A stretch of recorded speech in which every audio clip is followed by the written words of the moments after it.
What is good, y'all, and welcome back to my channel. The movie I'm reviewing today is currently playing in theaters, so there will not be any spoilers in this video. And full disclosure, I wasn't even planning on seeing this in theaters, but my mom asked me today if I wanted to go to the movies with her. So I said, why not? Just 2 hour, 26-minute runtime? No problem. House of Gucci is directed by Ridley Scott, and I'm gonna try to remember all the cast members. It stars Adam Driver, Lady Gaga, Jeremy Irons, Al Pacino, and Jared Leto. Did I forget anybody? I hope I didn't. All-star cast, but we'll get into that later.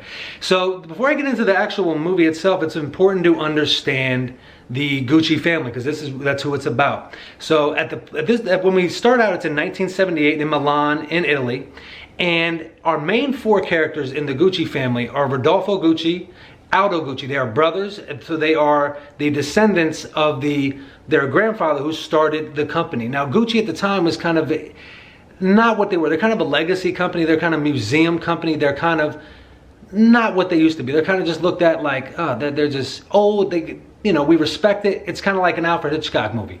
Okay, we respect it, but we don't really need to look at it all the time anymore. And those guys have 2 sons. Rodolfo Gucci, his son is Mauricio, which is one of our main characters that we're going to be following.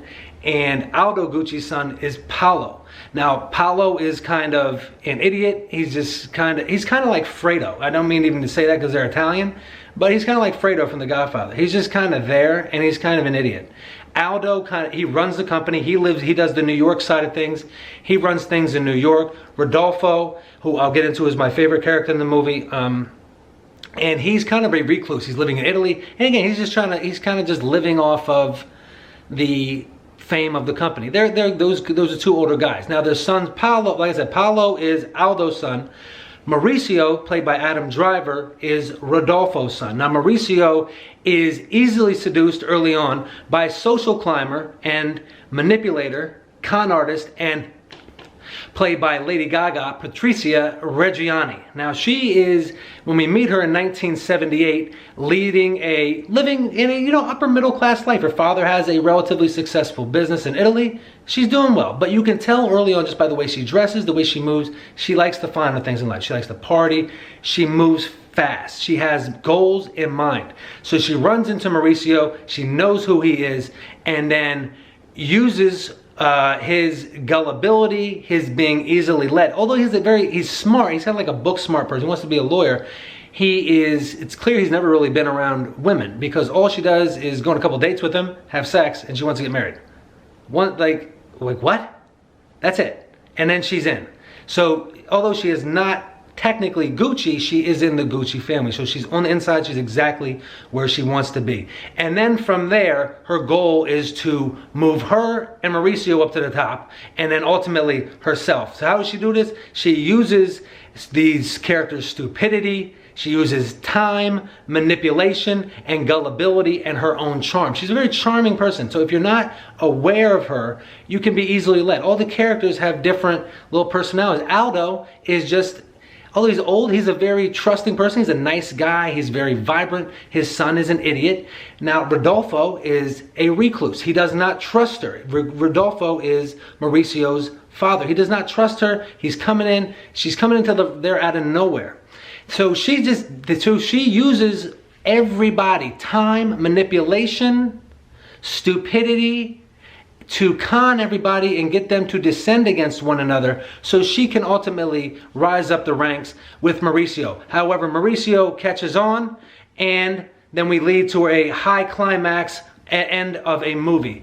This is a very stylish movie. It is very beautifully shot. Ridley Scott, the tone of the movie, I don't know. Ridley Scott, I never really thought this would be his type of movie, but he did a really good job. The 70s feel, the 80s feel. It takes place between 1978 and the mid-90s. And I feel like they got the gradual change in the decades done very well. Naturally, the wardrobe and the costumes, I'm sure, had to be pitch perfect. Now, in some movies, you can kind of be a little bit flexible. In a movie about fashion, you have to have the outfits well, and they were done perfectly. All the characters are very stylish.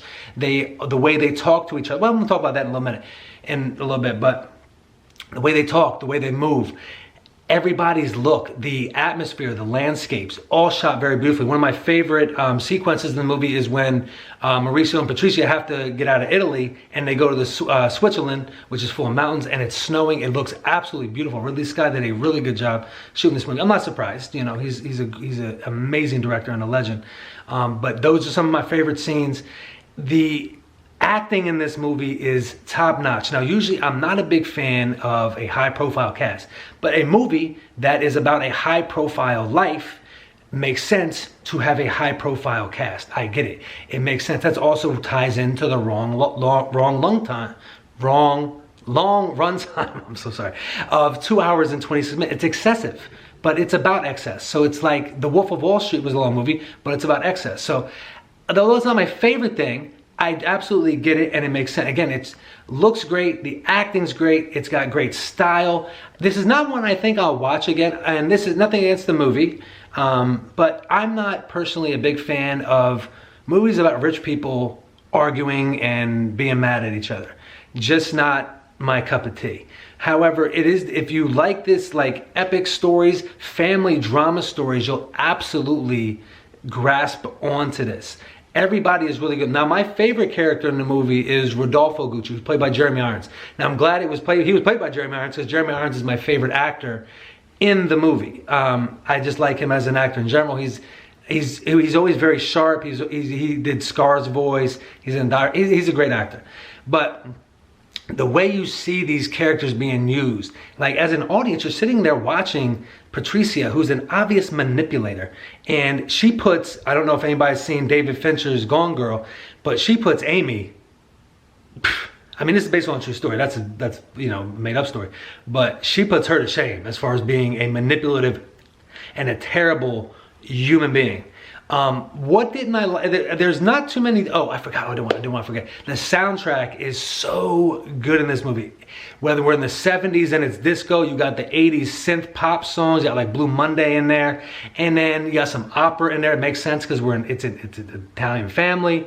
All the music is really good. I always kind of forget the music, but the music is really good in this movie. I really liked it. Overall, I like the look of it.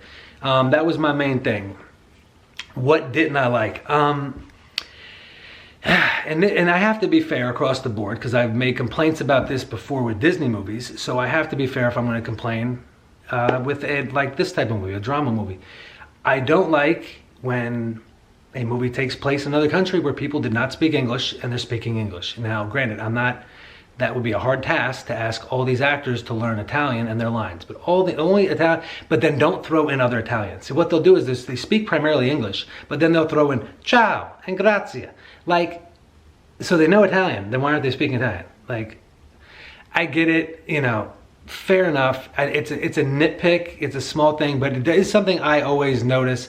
If you're gonna have a movie take place in certain, let's do it. But again, all the acting really good. Side note, was there anything else I didn't like? I just didn't like that character, Patricia Reggiani. Oh, but Lady Gaga did a really good job. So I'll be honest about that. I went in the movie, I'm not a big Lady Gaga fan as far as her music goes. You know, nothing personal against her. It's just not what I listen to. Nothing against her, but she did a really good job in this movie, getting this character. I knew nothing about this story until I watched the movie. Obviously the costume design is so good. Jeremy Irons is great in it. Side note, and I always have to mention bald characters for some reason, but seeing Jared Leto, who has an amazing head of hair, being bald it was like, okay, there's got to be moments where you got to be bald in life. We're gonna pay you a big paycheck to do this movie. I believe the movie's already exceeded its budget. But yeah, this is a good one. If you haven't seen it already, please check it out. If you like those dramas, intense, like those types of movies, this is a good one. I'm surprised how much a good time I had with it. Again, I probably won't watch it again. It's too long, and I don't like movies about rich people arguing. It's just not, like, I didn't like Social Network. Again, another David Fincher movie. Really good movie, but I don't really care about rich people's problems. It doesn't really do anything for me, but it was a fun experience. I'm glad I got to go see it with my mom. And side note, if you're going to the movie theater, stop talking. As soon as you see the studio logo on the screen, shut your mouth. Guys, thank you. That's a terrible transition to go into something nice. Guys, thank you so much for joining me today. I greatly appreciate your time. Y'all take care, be well, and have a great day.